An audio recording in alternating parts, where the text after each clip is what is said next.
and it's really scary. There's always crows nearby, and that's it's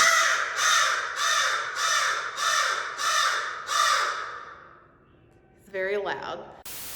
Hi everybody, welcome back to my channel. If you don't know me, my name is Johnny and I'm a zookeeper. And for those of you returning, thank you so much for coming back. Today we are going to be talking just a little bit about crows, and I am actually here today with my little friend Oliver, who is an American crow that I take care of. Now, a lot of people usually when they think about crows, they're a lot of time associated with death and bad omens and all around not great things. Especially if you think of scary movies like Birds, or if a movie takes place out in a field on a farm and it's really scary, there's always crows nearby, and that's it's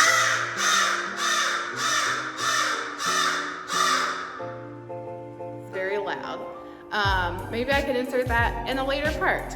But yeah, so a lot of times crows mean something bad in movies or stories or anything like that. But they can be sweet. I don't know, Oliver just kind of does his own thing, but they're very, very intelligent birds, which a lot of people sometimes don't really realize that. A lot of scientists will actually even refer to them as feathered primates because of how large their brain is.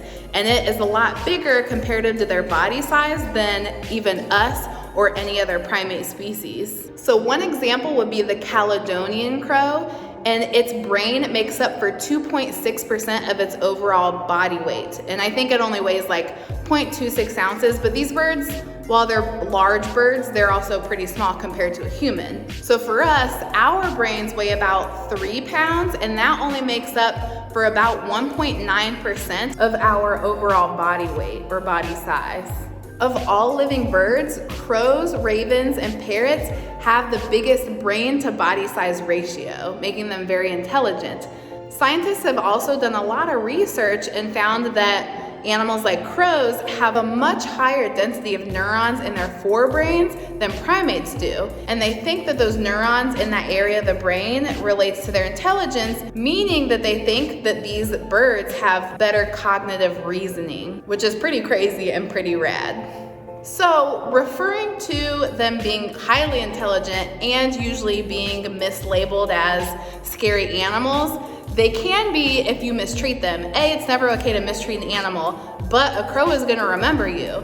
Back in 2011, the University of Washington actually did a really cool study to see if they could recognize faces. So what they did was they actually purchased two masks. One was a Dick Cheney mask, and the other one, what was it? The other one was a caveman mask. I had to go look. So what they did was these students they picked 5 locations or 5 sites where crows hung out, and they trapped some and put bands on them and banded them while wearing their masks. So it was the caveman people with the caveman mask who did the trapping and the banding, while the Dick Cheney people had nothing to do, or at least with a mask on, had nothing to do with that process of banding the crows.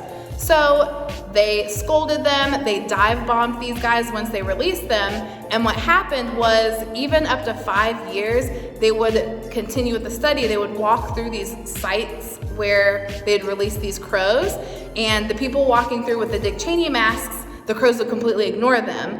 But the people walking through with the caveman masks would still be met by screaming and scolding caws, and they would get dive bombed. And some of the crows over the years are crows that weren't even banded. So the banded crows were teaching the other crows, and at the 5-year mark, some of the crows that were dive bombing were ones that weren't even born when that initially happened. So they're highly intelligent, they teach their peers, they teach their young ones anything that they need to know, including a certain face that they need to keep watch out for. So Oliver is very intelligent.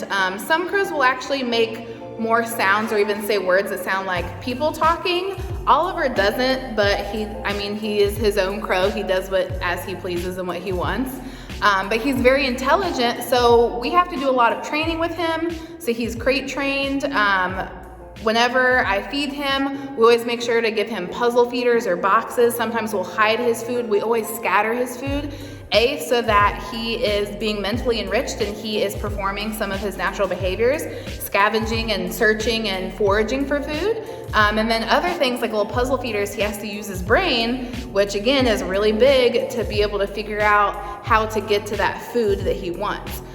So he is actually an omnivore. So they like to eat things like, they probably would eat small rodents, they eat insects, they eat produce and plants, basically anything that they probably could get their little mouths on, they can.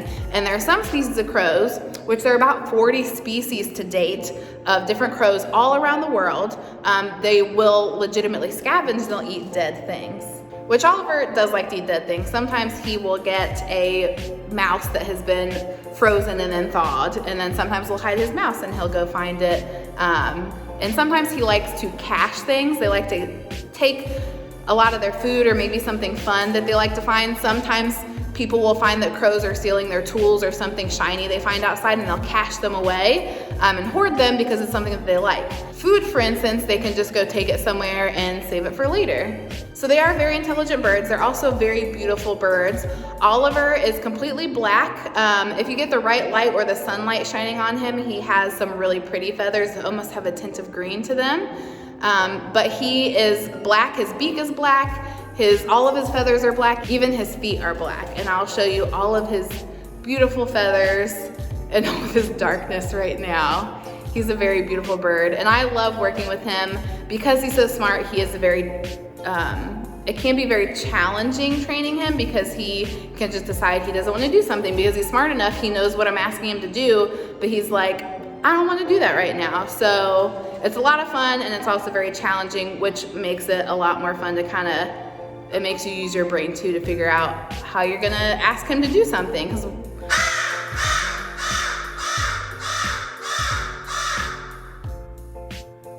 And so due to the cawing, he keeps cawing over me, which he just does sometimes. That is what they're known for. So usually what we have here in the United States are American crows and common ravens. Ravens are a lot bigger than crows but look very similar, and a lot of times it's kind of hard to tell them apart.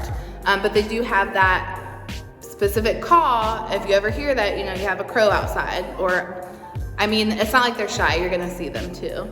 But thank you guys so much for joining me. I hope you guys enjoyed learning a little bit about crows and Oliver, and I hope you guys join me next week. Make sure to subscribe and hit like, and you can even hit the bell notification to make sure that you get notified that I've uploaded a new video. Thank you guys.